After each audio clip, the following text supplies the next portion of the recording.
Good morning student friends. हमने पिछले video में बलराम की लघु कहानियाँ, उनमें से ये कहानी दूसरी गुलामी, उसका हमने अध्ययन किया था। अभी इस वीडियो में उनकी और एक कहानी माध्यम, इसका हम अध्ययन करेंगे। माध्यम माध्यम माने आप सभी जानते हैं मीडिया, कन्नड़ में भी माध्यम माध्यम ಅಂತ ಹೇಳ್ತಾರೆ।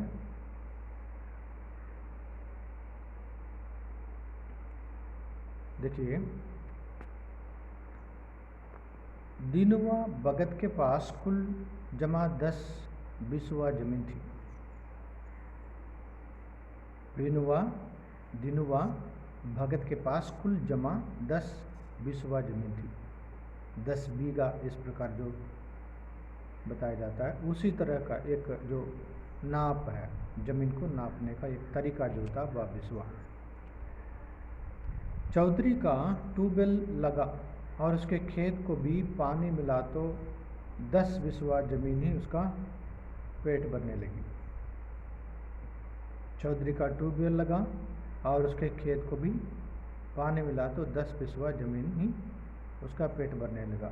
माने उसके पास जो चौधरी की ज़मीन जो होती है, उस ज़मीन में जो ट्यूबवेल लगी हुई रहते हैं, तो उससे इनको पानी मिलता है और उतनी ही ज़मीन में इनका क्या है, पेट भरने लगा, माने रोजी रोटी चलती है। फाके के दिन ख़त्म हो गया। अब से दूसरों की मजदूरी करके पेट भरने के लिए मजदूर नहीं होना पड़ता।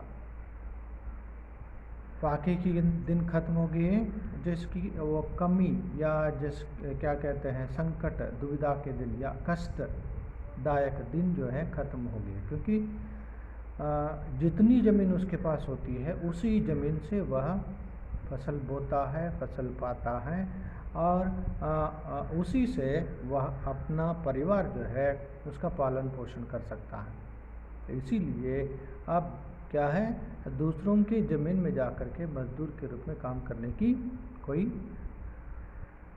ज़रूरत नहीं है। अब से दूसरों की मजदूरी करके पेट भरने के लिए मजदूर नहीं होना पड़ता। अपनी खेत की अनिराई के चलते एक दिन उसने चौधरी के काम से इनकार कर दिया तो चौधरी रूठ गए। माने चौधरी की ही ज़मीन से जो उसे पानी मिलता रहता है, ट्यूबवेल से पानी मिलता रहता है, तो उससे वह अपने परिवार को, उसके जो फसल से अपने परिवार को वह परिवार का पालन पोषण वह ठीक तरह से कर पाता है। तो इसीलिए एक दिन वह क्या करता है, वह अपने आपके यहाँ में मजदूरी करने के लिए नहीं आऊँगा, इस प्रकार चौधरी से वह कह देता है। तो चौधरी इसे सुनकर रूठ जाते हैं। अपने खेत की निराई के चलते एक दिन उसने चौधरी के काम से इनकार कर दिया तो चौधरी रूठ गए। मतलब मेरे खेत में ही काम है तो मैं दूसरे के खेत में काम करने के लिए नहीं आऊँगा। तब चौधरी इस बात को सुनकर रूठ जाते हैं। चौधरी रूठ गए तो माना दिनवा के भगवाने रूठ गए। अगर चौधरी रूठ जाता है, मतलब समाज में जो पैसे वाले रूठ जाते हैं, तो क्या होता है, मानो कि दिनवा के भगवाने रूठ गए। दिनवा जो किसान है उसके भगवानी ही रूठ गए, ऐसा लगता है। उस पर मुसीबतों का पहाड़ टूट पड़ा। उस पर मुसीबतों का पहाड़ टूट पड़ा। बीच फसल में ऐन वक्त पर चौधरी ने तेल न होने का बहाना करके दिनवा के खेत की सिंचाई करने से इनकार कर दिया। फसल आई हुई रहते तो उसे पानी चाहिए, तो उस वक्त चौधरी क्या करता है, उसकी वह बात सुन करके वह रूठ जाता है। रूठ करके वह कि मशीन में तेल नहीं है, तेल की वजह से, तेल ना होने की वजह से पानी नहीं दे पाता, ऐसा कहकर मतलब वह बहाना बनाता है। बीज फसल में ऐन वक्त जिस समय वहाँ उस फसल के लिए पानी चाहिए उसी समय में पर्टिकुलर टाइम ऐन वक्त क्या करता है, चौधरी ने तेल ना होने का बहाना करके, माने जैसे कि हमारे मशीन में तेल नहीं है तो अभी मैं पानी नहीं दे पाऊँगा, इस प्रकार वह बहाना करके वह क्या करता है, दिनुआ के खेत की सिंचाई करने से इनकार कर देता है। दिनुआ के खेत को पानी देने से इनकार कर देता है। इनकार तो रिफ्यूज़। दिनुआ जो किसान है, छोटा किसान है, उसने बहुत चिरौरी की और पैर छुए, तब कहीं जाकर वे इस शर्त पर अपने ट्यूबवेल से उसका खेत सींचने के लिए राजी हो गए कि वह डीजल के पैसे का बंदोबस्त करे और रामनगर जाकर डीजल ले आए। तो दिनवा चौधरी के पास जाता है और बहुत मिन्नतें करता है, रिक्वेस्ट करता है, प्रार्थना करता है, गिड़गिड़ाता है, पैर छूता है, नमस्कार मैंने पैर छूता है, यह सब करता है। सब करने के बाद चौधरी मान जाते हैं, एक शर्त पर मान जाते हैं। शर्त माने कंडीशन। वो पानी देने के लिए तैयार हो जाता है, मगर शर्त क्या है कि आपने ट्यूबवेल से उसका खेत सींचने के लिए राजी हुए। कैसे? डीजल के पैसे का बंदोबस्त करे, डीजल का पैसा उसी को देना चाहिए और रामनगर में जाकर के डीजल लेके आना चाहिए, उसी को लेके आना चाहिए, तब पानी मिलेगा। दिनवा डीजल तो ला सकता था, पर उतने पैसे कहाँ से लाता? डीजल तो वह रामनगर में जाकर वो लेके आता है, मगर डीजल के लिए उतना पैसा वह कहाँ से लेके आता है, कहाँ से लाता है? 10-5 रुपये की बात होती तो देखता भी, पर सवाल काफ़ी पैसे का था।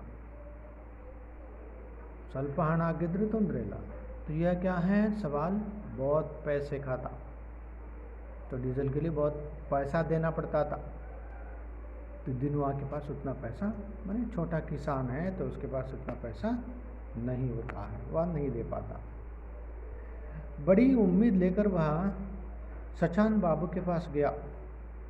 तो और एक मित्र जो होते हैं उस गांव में, सचान बाबू मित्र नहीं है, वो एक और एक जो आदमी हैं, तो उनके पास जाता है। उनके पास जाकर के उससे वक्त ज़रूरत पैसा दे दिया करते थे। माने दिनुआ को जब भी पैसे की ज़रूरत पड़ती है उस वक्त वो उसे पैसा देता रहता है। उसके पास जाता है। किसके पास? सचान बाबू के पास। सचान बाबू अक्सर इसकी मदद करता रहता है, तो इसीलिए दिनवा उसके पास जाता है, सचान बाबू के पास जाता है। लेकिन आशा के विपरीत सचान बाबू बोले, जिस आशा से या क्या है वो उसी आशा से गया हुआ रहता है, वह अक्सर उसकी मदद करता है, तो इस बार भी वह उसकी मदद कर लेगा। इस आशा से, इस अपेक्षा से उसके पास जाता है, तो उसके अपेक्षा के विरुद्ध वह बोलता है, तुमने चौधरी साहब के खेत में काम करने से इनकार कर दिया, और अब जब उन्होंने तुम्हारा खेत सींचने से इनकार कर दिया है तो तुम्हें पैसे देकर उनसे दुश्मनी मोल नहीं ले सकता। तो उसकी अपेक्षा के विरुद्ध वह उत्तर देता है। क्या उत्तर देता है? दिनुआ को सचान बाबू वह कहता है, तुमने चौधरी साहब के खेत में काम करने से इनकार कर दिया। चौधरी साहब ने क्या कहा था? हमारे खेत में आकर के काम करना चाहिए। तो तुमने क्या किया? उनके खेत में जाकर के काम करने से तुमने इनकार कर दिया। तो इसीलिए अब जब उन्होंने तुम्हारा खेत सींचने से इनकार कर दिया, तो उनके ज़मीन में जाकर के काम करने से इनकार कर दिया, तो उन्होंने क्या किया? तुम्हारा ज़मीन सींचना मैंने टू इरिगेट, पानी देना है ना, तो उसके लिए वह इनकार कर दिया। तो तुम्हें पैसे देकर उनसे दुश्मनी मोल नहीं ले सकता। तो तुम्हें अगर मैं पैसा दूंगा तो उनकी दुश्मनी का मुझे सामना करना पड़ता है। ಏನೇ ಕಾರಣ ಕೊಟ್ಟು ನಾನಕ್ಕೆ ಅವರನ್ನು ಶತ್ರುತ್ವವನ್ನು ಹೆದರಿಸೋದು मैं नहीं दूंगा। तुम ही सोचो, इतने बड़े आदमी के पास डीजल के लिए पैसे नहीं होंगे जो खुद मांग सके। तुम ही सोचो, इतने बड़े आदमी हैं तो उसके पास डीजल के लिए पैसा नहीं है, ऐसी कोई बात नहीं है ना। तो इसीलिए वह कह रहा है कि तुम लेके आओ। तुम ही सोचो, इतने बड़े आदमी के पास डीजल के लिए पैसे नहीं होंगे जो खुद मंगा सके। खुद मंगा सकने के उतना पैसा उसके पास नहीं है क्या, वो उतना बड़ा आदमी है। और फिर सरकारी आदेशानुसार अब हम लोग ज़बरदस्ती तुमसे अपना कर्ज भी वसूल नहीं कर सकते। अभी क्या है, सरकारी आदेश है, तुमने हमसे जो कर्ज लिया है, कर्ज माने लोन, साला सालವನ್ನು ಕೊಡು ಅಂತೇಳಿ देने के लिए, या कर्ज क्या है, कर्ज वसूली के लिए हम ज़्यादा तुम पर जोर नहीं दे सकते। क्यों? क्योंकि सरकार का आदेश है। तुम पैसे वापस दे ही दोगे, इसकी क्या गारंटी है। अरे हम तुम्हें पैसा दे देंगे तो भी तुम वह कर्ज के रूप में हम जितना पैसा देते हैं वह पैसा तुम वापस दोगे, हमें क्या गारंटी। तो सचना बाबू इस तरह कहकर उसे पैसा देने से इनकार कर देता है। और सचान बाबू ने पैसे नहीं दिए। इतना कहकर सचान बाबू क्या करता है, उसे पैसा नहीं देता। रुपये नहीं मिले तो डीजल नहीं आया। जब चौधरी पैसा या जिसकी तेल भर करके जो अपना मशीन जो है, मशीन स्टार्ट करके वह पानी देने से इनकार कर देता है, और चौधरी कहता है कि तुम्हें मैं पानी दूंगा मगर एक शर्त पर दूंगा। किस शर्त पर? कि तुम्हें रामनगर में जा कर के डीजल लेके आना चाहिए। डीजल लेके आकर के तुम अपने पैसे से लेके आना चाहिए, तब मैं तुम्हें पानी देता हूँ। तो उसके पास पैसा नहीं होता, इसलिए वह क्या करता है, वह सचान बाबू के पास जाता है। वो सचान बाबू जो है अक्सर उनकी मदद करता रहता है, तो उसके पास वह जाता है। जा कर के वह पैसा मांगता है, तो मांगने पर सचान बाबू पैसा देने से इनकार कर देता है। क्यों? क्योंकि तुम चौधरी के यहाँ काम करने से इनकार कर दिया तुमने, तो चौधरी ने तुम्हें पानी देने से इनकार कर दिया। और उनके पास पैसा हाँ होने पर भी, रहने पर भी उन्होंने क्या है, तुम्हें अपने पैसे से डीजल ला करके उसे देना, तब तुम्हें पानी दूंगा, इस प्रकार उन्होंने तुमसे कहा है। तो उन्होंने जब तुम्हें पैसा देने से इनकार कर दिया, तो मैं तुम्हें पैसा दे करके क्यों मोल लूँ, उनकी दुश्मनी क्यों मोल लूँ। और तुम पैसा वापस दोगे तो भी इसकी क्या गारंटी है। इस प्रकार अपना पैसा ना देने का रीज़न क्या होता है, वह कारण देते हुए वो उसे पैसा देने से इनकार कर देता है। और सचान बाबू ने पैसा नहीं दिए, रुपए नहीं मिले तो डीजल नहीं आया। सचान बाबू पैसा नहीं देते हैं, रुपए ना मिलने पर डीजल नहीं आया, तो दिनवा का खेत नहीं सिंचा। दिनवा का खेत नहीं सिंचना माने पानी, खेत के लिए पानी नहीं मिला।